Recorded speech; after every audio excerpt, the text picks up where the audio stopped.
Vamos a seguir profundizando en este anuncio de pacto fiscal que fue entregado ayer por el presidente Boric, que además dice que el gobierno no va a insistir con la reforma tributaria en el Senado.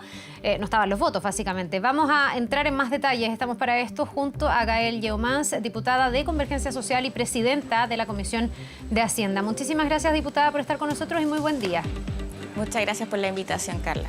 A ver, lo primero es preguntarle a usted cómo percibe la reacción que ha generado este anuncio de discutir este pacto fiscal, porque ayer ya había desde la oposición algunas alertas que podrían eventualmente dificultar la discusión. Decían que podría ser inconstitucional, que podría saltarse la ley incluso el tratar de reponer materias que tengan que ver con la antielusión y antievasión. A otros también les pareció, decían, que aquí no se ha pactado nada, que se presenta como un pacto, pero que aquí no hay ni una negociación y que para eso se necesita de las dos partes y la oposición no fue convocada. ¿Qué le ha parecido a usted el clima o ese tenor de algunas reacciones en la oposición? Mira, primero he visto distintas reacciones. También he conversado con los parlamentarios de la Comisión de Hacienda. El día de ayer tuvimos sesión en donde quedamos de acuerdo de escuchar al ministro de Hacienda en una próxima sesión y ahí empezar un diálogo que sabemos es necesario porque tenemos objetivos comunes. Aumentar la PGU, ¿cierto? Disminuir las listas de espera. No es algo que al resto de los parlamentarios no les parece, al contrario. Yo diría que esos son puntos que nos unen. Entonces hay que ver los mecanismos para poder financiar. Y en ese sentido yo enfrascaría en realidad ese tipo de reacciones, sobre todo en la UDI, porque a pesar de que el ministro Marcel los convocó a conversar en las mesas de trabajo, ellos decidieron restarse. Ellos no asistieron a dialogar siquiera. Y eso no es, cierto, una sorpresa, porque también tomaron la misma actitud con la reforma de pensiones. Lamentablemente, el no estar disponible a conversar, en este caso, a quien perjudica es a la posibilidad de construir acuerdos que, según también las mayorías del país, lo dijo incluso la encuesta CEP en esta foto que hacen del momento, también creen que es importante y también positivo que se logren acuerdos políticos en las materias más relevantes y como son estas prioridades: pensiones, salud, también Sistema Nacional de Cuidado.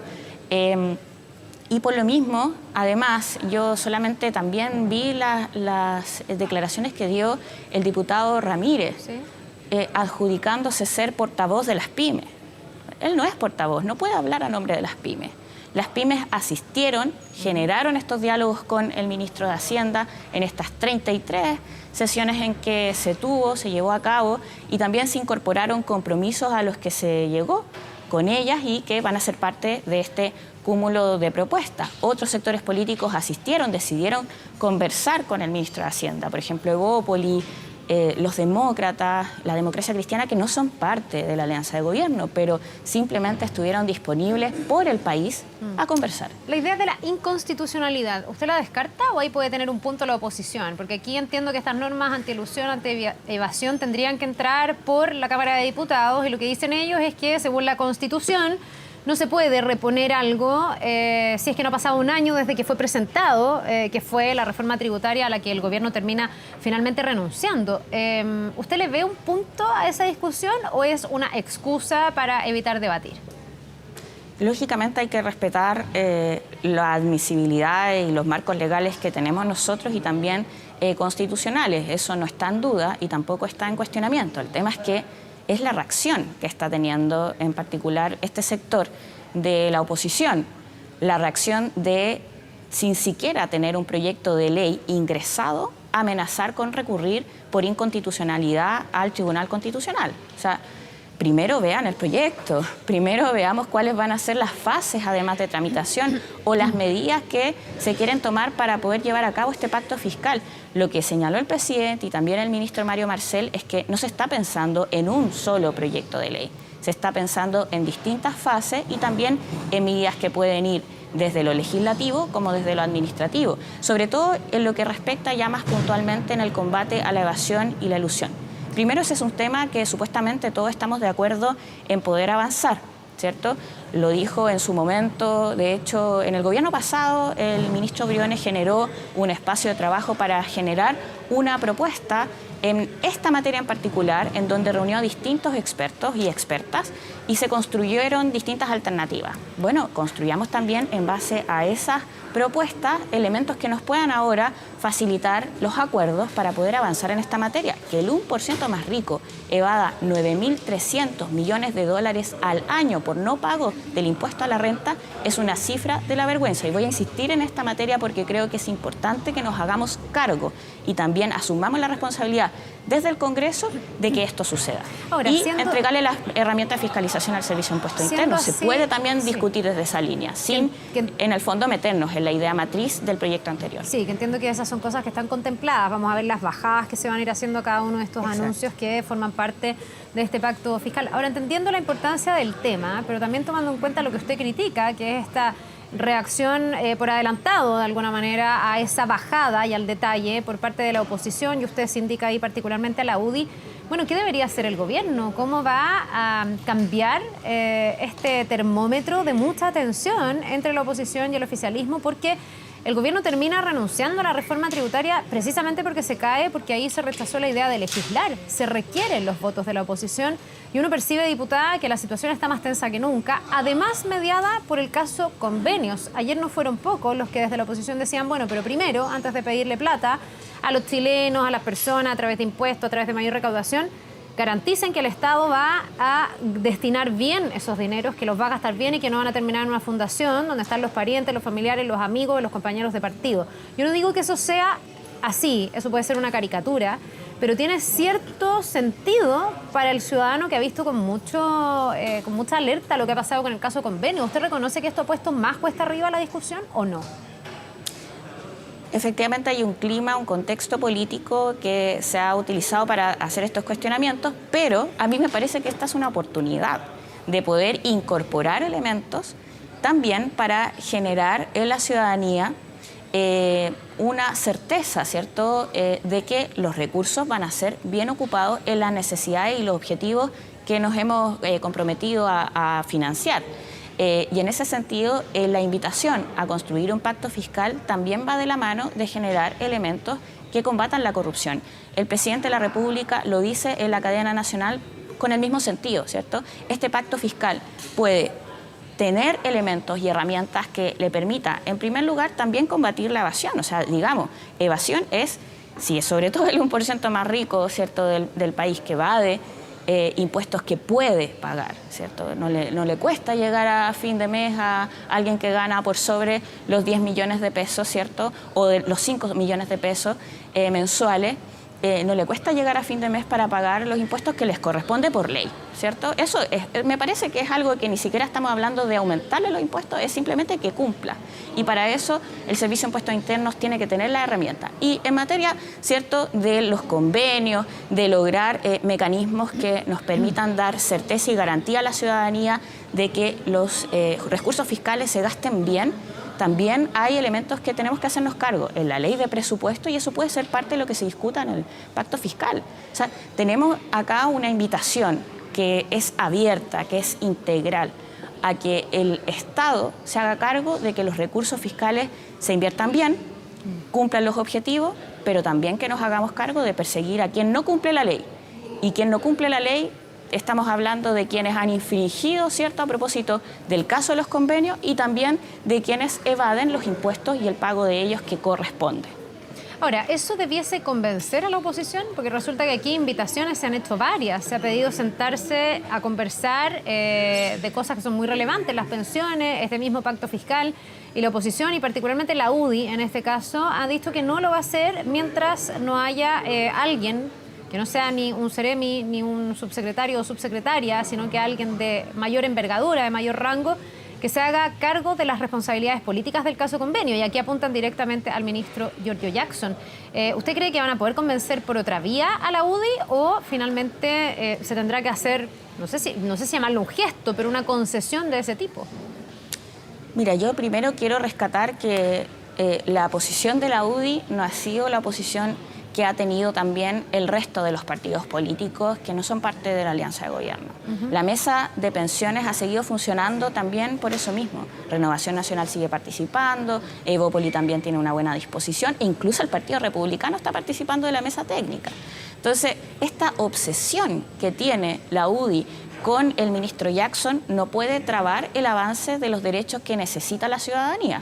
Y en ese sentido, el compromiso por parte del gobierno, y me parece también de una gran mayoría acá en el Congreso, es de avanzar en poder construir acuerdos. Y eso implica de todos lados tener que ceder, sabemos. O sea, para construir un acuerdo uno no va a llegar, ¿cierto?, con su posición inicial hasta el final.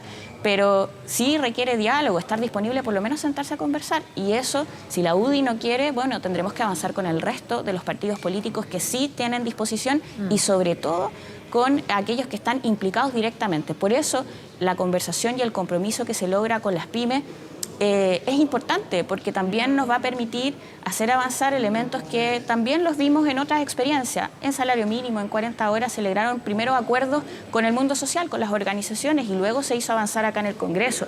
A mí me parece que el Congreso debe escuchar a la ciudadanía, debe escuchar a los gremios, debe escuchar a las pymes. Y eso es lo que espero también logremos hacer en la Comisión de Hacienda, a pesar de que tuvimos, ¿cierto?, una primera experiencia con la reforma tributaria anterior que no llegó a un buen puerto.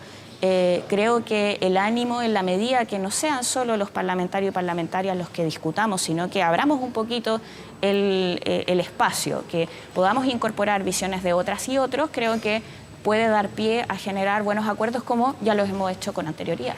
Ya, respecto de algunos detalles que se han dado, que ha sido como despejar dudas más bien, ayer se explicaba que no se va a insistir en esto que se conceptualizó como el impuesto a los súper ricos, que en realidad es que la gente que tiene mayor patrimonio pague por ese patrimonio que tiene.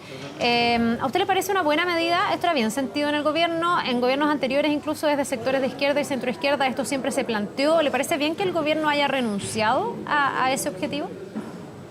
Mira, yo creo que el objetivo con esa propuesta, como también con subir los impuestos a la renta, es lograr justicia tributaria. Y sea ese mecanismo, o sea otros los que se pongan sobre la mesa, siempre que se cumpla el objetivo, a mí me parece bien. Creo que hay que tener también disposición a incorporar visiones distintas, sobre todo para poder avanzar, o si no nos quedamos defendiendo nuestras banderas hasta el final, pero la posibilidad de tener un pacto fiscal, ¿cierto?, se ve diluida si es que no tenemos mayor flexibilidad en lograr también posiciones comunes. A mí me parece que son los objetivos los que deben cumplirse. Como te decía, justicia tributaria es un objetivo en el que no se renuncia, al contrario, se reafirma, lo dice el presidente en su cadena del día de ayer, a pesar de no contar, ¿cierto?, con las mayorías políticas acá en el Congreso, en principio, ¿cierto?, mayorías que deben ser construidas, a mi juicio, desde lo social. Claro, lo que pasa es que son dos mecanismos bien distintos. Una cosa es gravar el patrimonio de quienes más tienen. Si mal no recuerdo, en la reforma tributaria que se cayó, se planteaba gente que tenía $5 millones para arriba, digamos. Que realmente es un puñado mucho más pequeño que decir que quienes tienen más o ganan más van a pagar más impuestos. Ahí va a ser una regla un poquitito más general. Uno se pregunta cuál va a ser el corte de aquello. No es lo mismo alguien que gana, no sé, 2 millones de pesos a alguien que gana millones de dólares. Entonces, ahí también me imagino que el mecanismo opera de una forma muy distinta y el sentido también es distinto, porque lo que yo entendía del impuesto a los súper ricos y lo que yo creo entendió gran parte de la ciudadanía era la idea de generar cierto nivel de compromiso, de que realmente quienes tienen más aporten más. No sé si hay una renuncia a esa idea o si cambia de alguna forma el sentido de esa idea. Yo diría que el compromiso con esa idea se mantiene. Se están buscando mecanismos y métodos que sean distintos.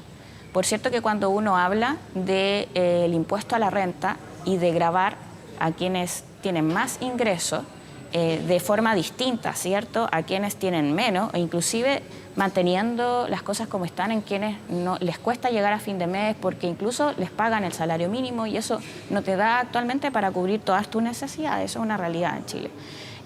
Y por lo mismo, creo que a propósito de la proporcionalidad, de que ese compromiso con el Estado provenga sobre todo de quienes tienen una situación económica de un mejor pasar, que no tienen las dificultades que tienen las mayorías en el país, que contribuyan más. Ese principio se mantiene. Y por lo mismo yo también vería cómo vamos avanzando, ¿cierto?, en la presentación de las propuestas que además van a ser debatidas y discutidas. En esa materia al menos no nos podemos meter, ¿cierto?, durante estos meses, porque ahí sí que estamos vulnerando la idea matriz del proyecto anterior y el cuestionamiento sobre la inconstitucionalidad si vendría al caso, pero desde marzo en adelante podremos ver estos proyectos también acá en el Congreso. Ya, otra de las cosas que se aclaró para despejar así dudas, fantasmas y cosas que puedan eventualmente complicar la discusión, es algo que aclaró anoche el ministro Marcel, que decía que no se va a subir el impuesto a las empresas. ¿A usted le parece que eso está bien o también hay un escenario donde queda algún tipo de margen para que las empresas puedan aportar más? Sí, no, a mí me parece bien y de hecho lo discutimos en la reforma tributaria anterior. Lo que pasó, el proyecto que pasó a sala no incorporaba un aumento en el impuesto a la empresa. Eso no quiere decir, ¿cierto?, que las personas que están dentro de las empresas tengan que contribuir más o que haya mecanismos que ahora están, ¿cierto?, dentro del marco de modificación para que paguen lo que corresponda. O sea, recordemos que nuestro sistema es un sistema que es semi-integrado y que por lo mismo hay facilidades para algunos, ¿cierto?, en materia de grabación de las utilidades, por ejemplo, de no pagar lo que corresponde y por lo tanto a lo que se está grabando y lo que se quiere aumentar es el impuesto que gana o sea, el impuesto que tiene que pagar cada persona según el ingreso que tenga, ¿cierto? Y en ese sentido es que más que a la empresa como tal, lo que se busca es a las riquezas de las personas y que creo que es lo adecuado a propósito de esto. Y también en esto, el entregarle las facultades, las herramientas al Servicio de Impuestos Internos que tenga un equipo que tenga las capacidades reales de hacerse cargo de los objetivos de persecución del pago de los impuestos va a ser fundamental. Lo vimos también en algo en la reforma tributaria anterior, pero creo que acá se pueden tomar medidas administrativas en la ley de presupuesto que nos permitan ir avanzando desde ya. ¿Cuánto espacio de flexibilidad hay para esta discusión? Y lo pregunto porque inevitablemente el pacto fiscal está súper ligado a la reforma a las pensiones, que debe ser de las más estructurales y más críticas, no ahora, sino que como hace 10 o 12 años o más tal vez. Y ahí yo he escuchado a varias personas de la oposición que dicen, separemos esta discusión, busquemos vías de financiamiento para la PGU, porque ahí sí pareciera haber un consenso en esta idea de avanzar en esta cobertura a los 250.000 e incluso en el tiempo ir aumentando, algo que todos sí consideran que ha sido verdaderamente un aporte y que ya fue materia de consenso en el gobierno anterior. ¿No se puede separar esa discusión pensando en que a lo mejor si por ahí hay consenso, se puede despejar un tema súper relevante? Porque está también el tema de las pensiones muy complejo. Por cierto, que está complejo, pero está avanzando. Yo veo que la mesa técnica hay elementos en donde estuve, por lo menos en la sesión del viernes pasado, hay elementos en donde se pueden construir acuerdos. Hay discusiones que son más complicadas, pero por ejemplo en la PGU efectivamente hay un acuerdo que uno podría decir sobre esa base se puede avanzar. Ahora, sobre los mecanismos de financiamiento, necesariamente va a ser con esta discusión de pacto fiscal. Lo que propuso la UDI de buscarlo desde el royalty, sacar alguno de esos ingresos, no es viable. Primero porque los recursos que se va a disponer por los cambios que se hizo al royalty ya están ya se comprometieron para otras necesidades. Y se comprometieron no solo acá en el Congreso, hubo un compromiso que se generó con alcaldes, con alcaldesas, y esos recursos ya están destinados, ¿cierto?, para esos efectos. Y que son además de necesidad cotidiana en materia de seguridad, en materia incluso de atención de salud primaria. O sea, hay elementos que ya no se puede retrotraer en esa materia. Respecto al litio, también, o sea, plantear los ingresos que se obtengan desde el litio como un mecanismo de financiamiento es bien irresponsable porque no es un mecanismo de ingreso permanente. Entonces, ¿cómo vamos a hacer permanecer la PGU, los montos, ¿cierto?, la cobertura que tiene en base a un mecanismo que no se tiene certeza de cuánto tiempo más vamos a tener este tipo de ingresos, cuántos van a ser los montos, además que pueden variar? Y por lo mismo, la discusión sobre, y que me parece muy positiva, de decir, mira, necesitamos aumentar la PGU, ¿cómo la financiamos? Esas discusiones pueden ir de la mano perfectamente bien y en eso tenemos toda la disposición de construir, de trabajar y de llegar a un acuerdo. Bien, pues diputada Yeomans, le queremos agradecer por haber conversado con nosotros esta mañana, muy atentos a lo que pase con la tramitación de cada uno de los proyectos que finalmente le van a dar vida y eventualmente van a permitir ejecutar este pacto fiscal que ya ha sido anunciado por el presidente. Que le vaya muy bien, que tenga un buen día. Muchas gracias, que estén bien. Nos vemos.